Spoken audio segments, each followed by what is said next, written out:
তো গাইস তোমরা দিকে আজকে একটা জায়গা এমন জায়গায় দেখাতে চলেছি যেখানে ছাবড়ি ছাড়া আর কোনো কিছু মেয়ে নেই, কোনো সব ছাবড়ি।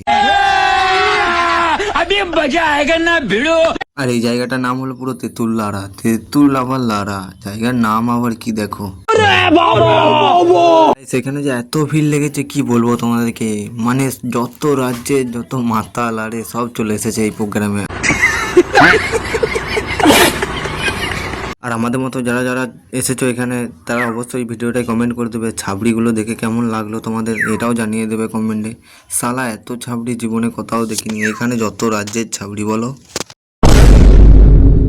আর যেদিকে তাকাচ্ছি সেদিকেই ছাবড়ি, ছোট্ট থেকে বড় সবাই ছাবড়ি। শালা ভাবলাম এত দূর থেকে এসেছি যেহেতু একটা মেয়ে পটাতে পারি, কিন্তু ছাবড়িগুলোকে দেখে আর ভালোই লাগলো না। আর তোমরা দিকে মেন সিস্টেমটা তো দেখানো হলো না, যেখানে কীর্তনটা হচ্ছে সব মাতালের কীর্তনটা একটু দেখো ভালো করে। তারপরে আর একটা কথা ভালো করে বলছি, তেঁতুলারায় যদি ভিডিওটা কেউ দেখে থাকো পৌঁছে থাকে তাহলে অবশ্যই একটা কমেন্ট করে দেবে যে আমি কি কথাগুলো সঠিক বললাম না ভুল। তারা আসো নাই ভালোই করেছে, এখানে এলে দিমাগ খারাপ হয়ে যাবে, পুরো একবারে দিমাগটা খারাপ হয়ে যাবে, খারাপ হয়ে যায়গা মাই মা। টাটা, আমরা এখন বাড়ি চললাম। তোমরা ভিডিওটা ভালো লাগলেও লাইক করবে আর খারাপ লাগলেও লাইক করবে।